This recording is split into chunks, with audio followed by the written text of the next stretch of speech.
Alors,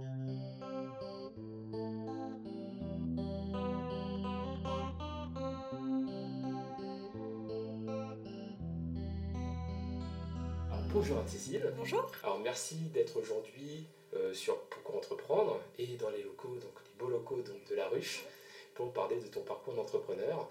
Donc tu es la fondatrice d'Ambassabeuse. C'est ça. Déjà, est-ce que tu peux nous raconter un petit peu comment tu en es arrivé là? Parce que tu n'as pas créé ton entreprise tout de suite, tu es passé par un parcours assez divers. Et qu'est-ce qui t'a amené à créer? Alors, en termes de parcours, je suis sortie d'école de commerce assez classiquement.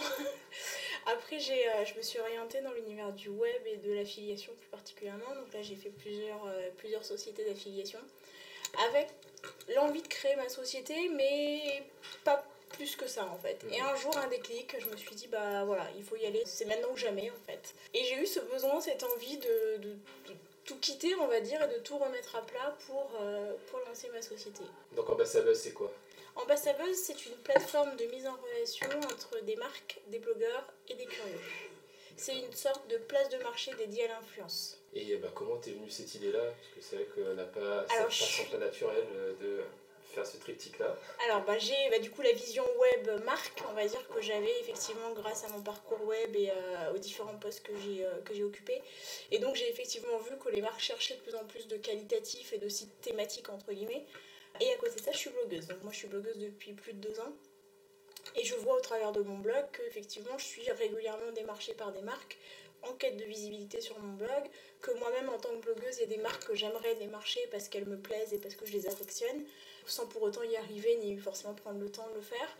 Donc je me suis aperçue en fait qu'il y avait un besoin et on va dire un manque sur ce domaine, dans ce marché, parce qu'aujourd'hui effectivement il n'y a rien. Enfin alors il y a des brides pour faire de l'article sponsorisé, des choses comme ça, mais il n'y a pas de réelle plateforme d'échange et de mise en relation entre des marques et des blogueurs. C'est-à-dire que là aujourd'hui sur Ambassabeuse, une marque va pouvoir trouver des blogueurs et travailler avec eux, mais un blogueur va aussi pouvoir manifester son intérêt à une marque et travailler avec elle si la marque accepte, bien sûr. Ça fait combien de temps maintenant que tu t'es lancé entrepreneuriat? 1 an et demi. D'accord. Et alors, qu'est-ce que ça fait d'entreprendre, d'être, C'est chouette. C'est chouette. Non, c'est une très belle expérience. Alors ça, j'en doutais pas une seconde. J'étais persuadée que de toute façon, quoi qu'il arrive, c'est une expérience qui est extrêmement enrichissante et très diverse. Et pour le coup, c'est vrai. C'est-à-dire qu'on va toucher à tout, tous les domaines que j'aurais jamais vus autrement, enfin, que ce soit de la compta, je sais pas, du droit, enfin, peu importe.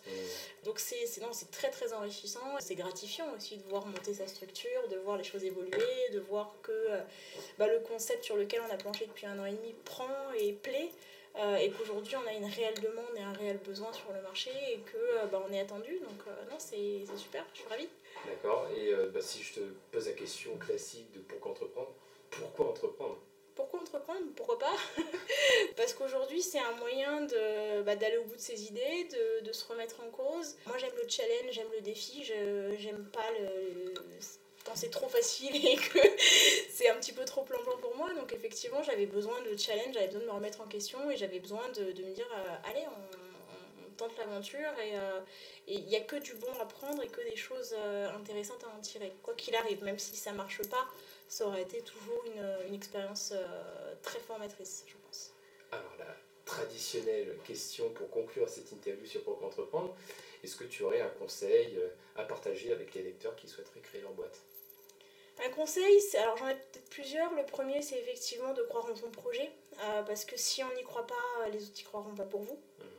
Et que c'est le premier point de départ. C'est-à-dire qu'effectivement, pour pouvoir le vendre, pour avoir des financements, pour trouver des clients, il faut déjà croire dans son projet. La deuxième chose, c'est de ne pas lâcher et c'est de rester tenace, oui c'est ça, parce que effectivement il y a des choses qui peuvent être plus compliquées, plus longues. Il faut de la patience également, parce que c'est long en fait d'entreprendre. Ça prend du temps, il faut beaucoup de patience pour le temps que les choses se mettent en place et que du début du projet à la prise de vie, on va dire, de ce projet, effectivement il y a un temps qui est long et qu'il faut voir passer quoi. Voilà. Donc soyez convaincus, soyez tenaces et patients, et normalement ça devrait aller. C'est ça. D'accord, merci beaucoup à Cécile. Merci. Et à bientôt.